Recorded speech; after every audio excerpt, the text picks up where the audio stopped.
All right, welcome back. Just hit play on the camera. Let's rip into it. Today was a pretty solid day. A lot of progress, which was great. Had a big pitch for a Flippin' Media project, which went well. Put a lot of work into the proposal.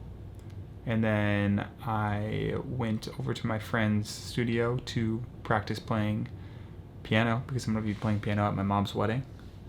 So that was pretty great as well. And then I worked a little bit on my side hustle,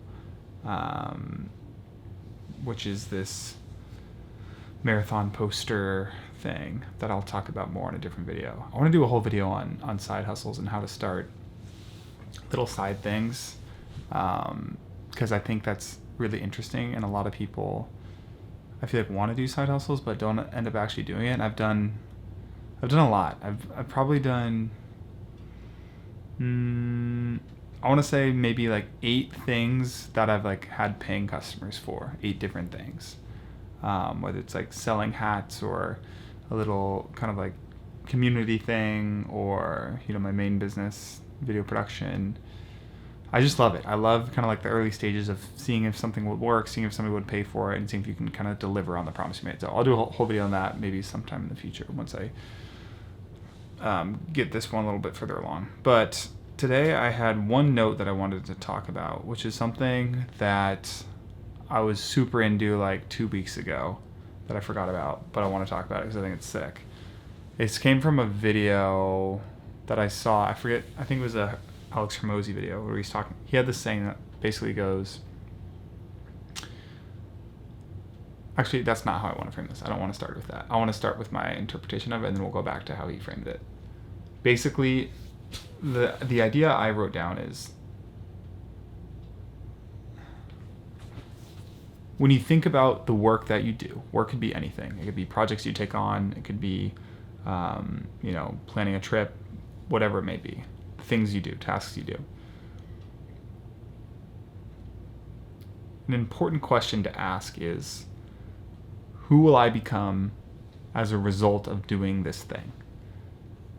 Because if you think about where you're going in life and who you're going to become and the skills you'll learn and the people you'll meet, your biggest lever that you can work with is the things you choose to do and the effort you put into those things. So let me give you an example. Let's say you work at Five Guys Burgers and Fries, great burger joint, and you are like flipping burgers. That's your job. If you go in there every day and you flip burgers and you kind of just whatever, half-ass it, or like 3/4 ass it even, but you have no real ambitions other than that, you will likely in 3 to 5, 10 years, if you don't change anything, will just continue to flip burgers, because the work is working on you just as much as you're working on it, and it's crafting you into a burger flipper. And so this analogy, well, let's do the flip side. So what would the other side look like? So let's say, for instance, you're flipping burgers, but you're like, you know what? I'm going to have the best possible attitude. I'm going to show up on time. I'm going to take other people's work, and I'm the manager. I'm going to be the manager soon, and that's my role. I'm gonna aim for that, and so I'm gonna look for opportunities to step into that role. And so one day when someone says, "Hey, could someone cover a shift?" I'm there. I'm taking that. One day when they say, "Hey, we have this new initiative, or we're going to actually start catering. We need someone to lead it," they might come to you because you've been the one that's taken, initiative in the past. And so the work that you've chosen to do and the way you've done it has carved you into one day becoming that manager. I think about this a lot through the lens of the effort you put into the stuff that's right in front of you, because there's 2 paths on every project. So say you get assigned something at work, right?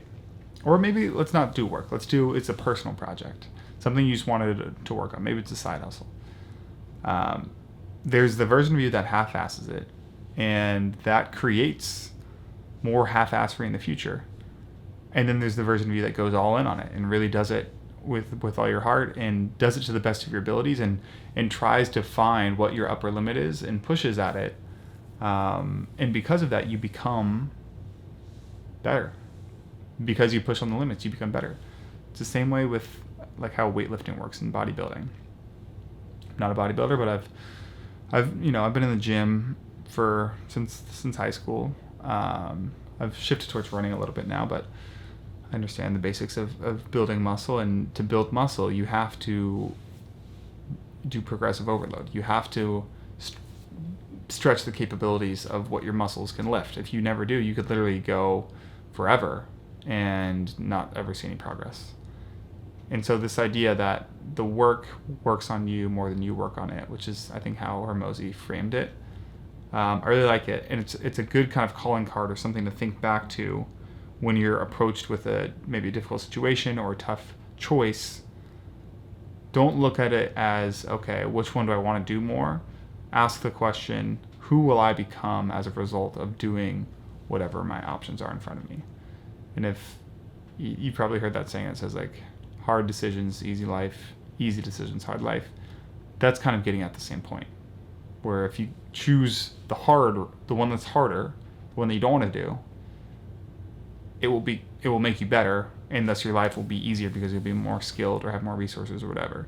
If you choose the easy one, which is usually like non-action, not doing the thing, not going the extra mile, you will have a harder life because you will never make anything of yourself, or your actions will never make anything of you. And that was the main idea I wanted to share today. When I have an idea like that, I like to put it through ChatGPT and have it make me a visual that will help me remember it. So I'll share what I came up with. The visual I came up with was, I wanted it to be like a brick of marble, like a big slab of marble, where there's a body that was like kind of chiseled out of the marble, but it wasn't fully being done chiseled. So like the bottom half was still covered in just like a perfect brick, but the top half you could see it's like a body now. So it's almost like a centaur looking thing. And then the chisel would have the word effort on it, because it's like your effort is the thing that's chiseling you into who you're becoming. And the statue itself would be chiseling himself. So that was like kind of the vision, and I was like, oh, that'd be cool. I could use that to like remember this topic visually. Just a good reminder that like we can carve ourselves into whoever we want, but the way to do that is like our effort and our actions and what we choose to do and how we choose to do it. Here's what I came up with through ChatGPT. Honestly, it made it like a little sexual and weird, but the vision was there. And then there's this other version that was even weirder, even more like sexual. Not the vibes. I felt weird having this on my phone, so I took it off. But that's a good hack. If you ever have stuff that you are trying to remember, have ChatGPT make you a visual that like represents it for you and make it your phone background. I do it a lot. All right, that's all I got for today. Let's chat more tomorrow. Have a great night. Peace.